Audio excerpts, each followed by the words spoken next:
Et on prend des nouvelles d'Axel Carillon, qu'on connaît bien dans la grande émission Le Mag. On prend des nouvelles parce qu'il est parti pour un sacré périple. Salut, comment ça va? Ça va, salut. Merci d'être connecté. Alors voilà, il a posé le vélo, il a trouvé du réseau. Et je crois, selon mes informations, qu'on est avec toi du côté de Soissons, c'est ça?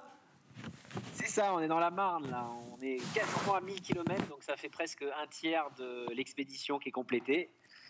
Et il y a un petit peu de vent, là, et des belles plaines tout autour. Bon, c'est un autre décor que la Côte d'Azur. Explique-nous un petit peu le principe et l'idée, j'allais dire un peu folle, mais on a l'habitude avec toi, de la belle évasion. Alors l'idée, elle est très simple, c'est de partir de la Côte d'Azur et de faire un tour de France des 12 régions métropolitaines et d'aller à la rencontre des Français passionnés de vélo et de solliciter la solidarité des Français pour dormir chez eux. Donc là, on est à la 6e étape qu'on va clôturer ce soir après 200 km de vélo et on est invité en fait chaque soir au hasard des rencontres, puisqu'on utilise les réseaux sociaux pour solliciter la solidarité des Français et parler de vélo, puisque chaque soir, on rencontre des hôtes différents, d'âges différents et surtout d'expériences différentes, pour partager autour de la thématique du vélo, de l'aventure et du voyage, qui sont les thématiques, tu sais, qui me fascinent. Évidemment, d'ailleurs, on voit sur les images quelques images d'archives de Biking Man aussi, de plein de choses que tu as pu réaliser autour du vélo. Comment ça se passe concrètement? Parce que tu dis on, tu n'es pas tout seul. Et comment ça se passe les journées? Vous roulez combien de temps? Et vous invitez, je crois, aussi les amoureux du cyclisme à pouvoir faire quelques kilomètres avec vous. Explique-nous tout ça. Eh bien, en fait, on est deux dans l'aventure. J'ai embarqué un ami qui est journaliste, qui va réaliser un documentaire sur cette aventure qui s'appelle Cédric Ferreira, qui a d'ailleurs filmé une partie des images que l'on voit en ce moment même, puisqu'il filme sur le Biking Man pas mal d'aventures des participants. Et après, effectivement, il y a des gens qui nous rejoignent sur la route. Là, je ne peux pas vous les montrer parce qu'il faudrait que je clique sur l'écran, mais ils sont juste à côté. Il y a Alexis qui nous a rejoints sur la route et qui attend à ton établi pour aller pédaler quelques kilomètres ensemble. Et chaque soir, on va à la rencontre de nouveaux hôtes pour parler d'aventure. C'est assez incroyable. On pensait qu'on allait avoir du coup du mal et qu'on allait passer beaucoup de temps dehors. Et en fait, en l'espace de quelques heures, quand j'ai annoncé le début de cette expédition, on a eu plus de 120 personnes qui nous ont proposé de venir dormir chez eux pour parler d'aventure. Donc, nous, l'objectif, c'est bien sûr de parler vélo, mais c'est surtout de parler de la bonne humeur et de la France, mettre en avant également la solidarité des Français qui existent. Et puis de faire rêver les gens en cette période où on a bien besoin de s'aérer et de penser positive. Moi, c'est ce que j'aime partager en ce moment et au cours de cette expé. Ouais, et ça se voit, tu as le sourire, comme souvent d'ailleurs. Kevin, on regardait un peu les images, on écoutait Axel. C'est une expérience de dingue, ça encore. Moi, j'adore et je soutiens vraiment ta démarche, Axel. Bravo. Ouais, il y a une démarche et il y a des messages derrière aussi, parce que tu le dis, vous discutez vélo avec les gens que vous croisez, et on l'a vu dans le reportage de la rédaction il y a quelques minutes, ce vélo, il prend de plus en plus de place dans nos vies, et c'est tant mieux d'ailleurs. J'imagine que c'est aussi l'un des messages que tu essayes de porter.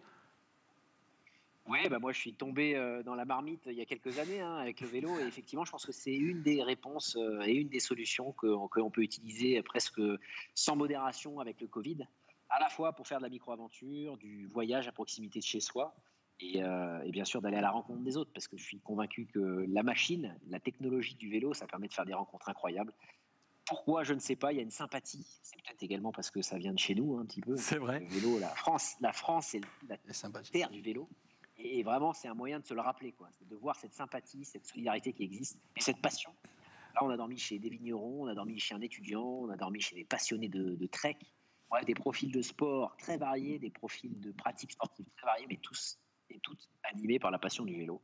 Et voilà, c'est bien de se le rappeler parce que c'est une de nos forces en tant que Françaises et Français. C'est vrai. Et en ce moment, je pense qu'on a bien besoin de solidarité et de se rappeler qu'on fait quand même des trucs bien en France.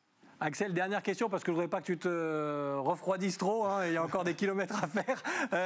C'est vrai qu'on a envie d'en savoir. On a envie d'en savoir un petit peu plus sur la suite du programme. La boucle, elle va se poursuivre, forcément. Le retour sur la Côte d'Azur, il est prévu quand, normalement? Alors, on vise de boucler les 3000 km de la belle évasion en 20 jours maximum. Là, actuellement, on arrive à tenir une moyenne de 175 à 180 km par jour, ce qui n'est pas facile parce qu'on respecte bien sûr le cadre du couvre-feu et du coup, c'est un peu la course contre la montre pour arriver à parcourir tous ces kilomètres. On est assez chargé, Là, on voit mon vélo au sol, j'ai toutes mes sacoches et c'est toute ma maison que j'ai là. C'est ça. Un cuissard, bref, au niveau hygiène, c'est ultra limité. On est vraiment en mode minimalisme total. Mais j'espère qu'on sera sur la côte d'ici maximum 13 jours. Bon, on va surveiller ça et peut-être que... Rendez-vous, bien sûr, aux Azuréens qui nous écoutent, de venir nous rejoindre. On a un système de tracking qui est accessible sur mon site internet, là, axelcarion.com, où on peut suivre en temps réel notre position et savoir exactement quand on arrivera sur la Côte d'Azur. Le dernier mot de Rémi Molinari que je te mettrai sur le porte-bagages la prochaine fois. Rémi? Il y a des sponsors pour cette opération? Il y en a quelques-uns, ouais, bien sûr. Ils sont en partie sur ce vélo. Il y a également une marque de vêtements qui vient de la Côte d'Azur, qui a été fondée par Geoffroy. J'ai de la bagagerie, j'ai pas mal de partenaires qui nous ont donné des coups de main pour pouvoir construire cette expé un peu folle. Et au final, ça donne une énergie qui est géniale à partager. Et nous, on va vous soutenir moralement déjà et un peu physiquement. On est derrière vous parce qu'on se dit que ça ne doit pas être évident. Mais merci d'avoir partagé encore cette passion et cette expérience de dingue qu'on surveille de très près comme à chaque fois dans la grande émission Le Mag. Merci beaucoup.